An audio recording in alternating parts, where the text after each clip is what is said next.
J'ai le droit de rire ou non, c'est chaud? Salut tout le monde, c'est Xavier, bienvenue sur Watch Mojo français. Aujourd'hui on se retrouve pour le top 10 des fois où South Park s'est moqué de Disney.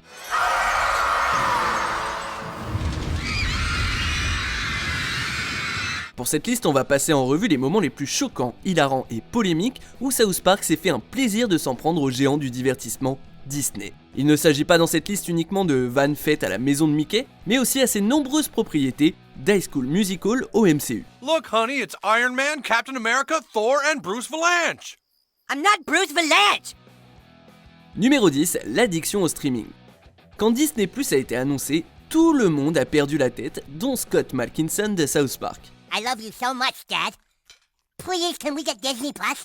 God damn it, not this shit again. No, we don't need Disney f***ing Plus, Scott. Il serait prêt à tout pour l'avoir, comme vendre son insuline à un dealer. En parallèle, ses demandes incessantes d'avoir Disney Plus ont fait craquer son père, qui décide carrément de faire chuter la plateforme de streaming. Yeah, it's me. It's time we took all these streaming services down. L'épisode met en lumière la façon dont Disney a sauté dans le train du streaming et à quel point le streaming régit nos vies désormais. On a même droit à un caméo du soi-disant personnage de bébé Yoda, qui est clairement là pour appuyer sur les tactiques intelligentes que Disney peut mettre en place pour faire de The Mandalorian un must-watch. Oh my god, oh my god, oh my god, yes. Numéro 9, Mickey plaisante pas. Dans le monde de South Park, Mickey Mouse n'est pas juste une mascotte pour Disney, c'est le boss. Et quand un employé sort du rang, il n'hésite pas à s'impliquer personnellement. Who here thought they had permission to say anything critical of Chinese politics? Dans cet épisode, quelqu'un a mal parlé du gouvernement chinois. Pour résoudre tout ça, Mickey rassemble tous les personnages Disney et les interroge dans le but de trouver le traître. Mr. Marsh was only standing up for me and Piglet because we were political prisoners. You are a fat diabetic bear, and if the Chinese don't want you, then I don't either. Et c'est plutôt bien vu de jouer sur l'idée que Disney est super strict avec ses stars. Les auteurs ont aussi fait une blague sur Mickey qui n'est pas certain si sa compagnie possède ou non South Park. Parce que Disney possède tout, vous comprenez. I don't know you. Are you from Pixar? No, I'm from South Park. What South Park? Do I own that? No, not yet, sir. Numéro 8, South Park Rassemblement. South Park, l'anal du destin.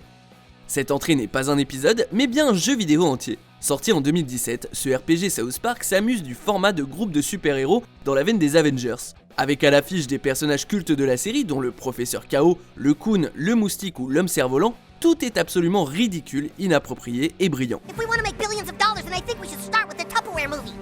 Right, start with a black superhero. Marvel is making a black superhero movie. Yeah, now! They waited years to get to that.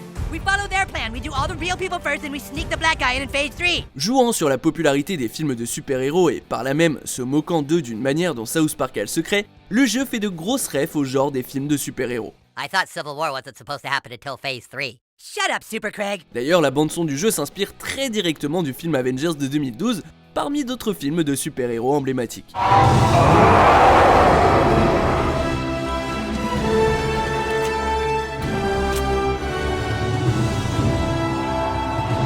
Numéro 7, Cartman et Black Panther. Quand Disney a sorti le film Marvel Black Panther en 2018, ça a marqué un tournant culturel significatif pour l'industrie du cinéma. Non seulement quasiment l'intégralité des acteurs sont noirs, mais en plus le film a reçu énormément de louanges du public et des critiques. Alors, bien évidemment, South Park se devait de s'exprimer dessus. Dans cet épisode de la saison 22, Cartman a peur que les gens pensent qu'il est raciste parce qu'il n'aime pas le film. There's some rumors that have been going around about me that I thought Black Panther was a terrible movie. There's rumors that I said it was a structural mess, you know, that the rhinos were really stupid. Et en même temps, il est abasourdi d'apprendre que son ami noir, Token, n'a pas vu le film. I am not a racist. I actually never saw Black Panther. Say what, girlfriend? What you talking about, Willis? Come on, Rush! En commentaire sur la signification culturelle de Black Panther et l'ignorance quand il s'agit de couleur de peau, la tentative de Cartman d'éviter de blesser quelqu'un finit par être blessant et hilarante. You know, my other favorite part was when Black Panther had those dreams about his dead father. I mean, the dad, the tribal leader, speaking to the new king about being a good leader. I've never seen a movie do that before, except for Lion King, of course. But Black Panther was so original. Numéro 6, la force recyclée. Ok, alors cette entrée-là, c'est plus ou moins une longue attaque contre la trilogie de suite Star Wars, surtout le réveil de la force. Every great empire reaches a point where going backward can seem more appealing than forward. Avec son discours passionné, Randy Marsh argumente que recycler de vieilles idées, c'est souvent une mauvaise idée. Et il met pas longtemps avant de tomber sur Star Wars. It may seem fun to go back and recycle the past we loved, but we end up with no sustenance. En critiquant le réveil de la Force pour son manque d'originalité, Randy se moque de la façon dont le passé n'est pas forcément le chemin à emprunter, ce qui est un bon gros clin d'œil à Disney et au réalisateur J.J. Abrams. C'est évident que les créateurs de South Park, Matt Stone et Trey Parker, en avaient gros sur le cœur et oh comme ils se sont lâchés. You almost make it sound like J.J. Abrams is responsible for this entire election. Does this look familiar? Numéro 5, une croisière familiale. Cette entrée nous ramène au tout début, à la première saison de la série et à ce personnage désormais légendaire, Al Supergay. Do you have lots of gay dogs here? We have all sorts of gay animals here at Big Gay Al's. Over here we have a gay lion. Roar. And we have gay water buffalo, gay hummingbirds. Here's a gaggle of gay gooses. Hi fellas, it's so super to see you. Parce que Stan est gavé que son chien Sparky soit gay, celui-ci fugue et est accueilli au refuge animalier d'Al Supergay. I think you should get in line for my big gay boat ride. Step aboard, Stanley. Pour ceux qui connaissent l'attraction Jungle Cruise de Disney World en Floride, la croisière d'Al Supergay va paraître très familière. Selon le directeur de l'animation Eric Stowe, la plupart de ce que dit Al lors de son tour en bateau avec Stan et dans le sanctuaire animalier sont des variations de ce que Eric lui-même disait quand il était le directeur de Jungle Cruise à Disney. You see, gayness has existed since the beginning of time. From the Egyptian pharaohs to the shoguns of Japan. Uh-oh, look out, it's the oppressors. Numéro 4, Stan se fait aspirer dans Facebook. On s'éloigne un peu des cibles habituelles et on se rend dans le monde de Tron, qui, pour info, est bien un film des studios Disney. Excuse me, could you please tell me what the hell's going on? No, you aren't my friend. Would you like to be my friend? No, I seriously don't want any more friends. Ignore. Cet épisode met le monde de Tron et Facebook en parallèle, tandis que Stan essaye de supprimer le dernier après s'être fait aspirer par son ordinateur. Il y a des critiques par-ci par-là, les auteurs s'en prenant à la dynamique du système de points des amis Facebook, tout en utilisant une parodie du film Tron pour le faire. Your profile is one of the most powerful in all of Facebook. You cannot stop it now. Et vous savez quoi? En mettant à part tout le côté sournois, l'épisode est vraiment cool à regarder. You don't have a chance in here, user. You're pathetic little... Yahtzee. What? Yahtzee. Sixes. Numéro 3, l'école primaire de South Park en chanson. Quand la franchise High School Musical a débuté en 2006, les enfants ont pété un câble, beaucoup imitant les danses et les chansons des films. Après la sortie du troisième opus, quelque chose de similaire s'est produit dans South Park, quand tout le monde a attrapé la fièvre musicale, à part Stan, Kyle, Cartman et Kenny. Are we the only ones here who are completely confused? Yeah, I guess we better check that movie out. Appuyant le fait que ce serait quand même super chelou que tout le monde se mette parfois à chanter des chansons, l'épisode finit alors que les garçons se joignent au mouvement, au moment où la hype passe. No, I'm not doing it. I'm not doing it. Les modes, ça va, ça vient. Mais comme nous le rappellent les créateurs de South Park, lors du pic d'une tendance, la pression de nos pairs à se conformer peut nous submerger, surtout quand Disney est impliqué. Where'd everybody go? The girls all wanted to go watch Bryden Kid practice basketball. But the girls like singing and dancing. No, I think the girls just like that Bryden Kid. Numéro 2, Mickey remet les Jonas Brothers à leur place.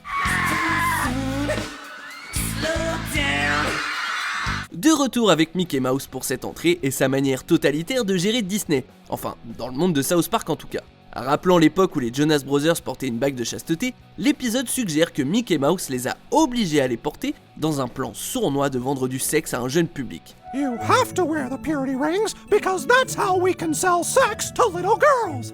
Et lorsque le groupe refuse de collaborer, il en tabasse violemment un.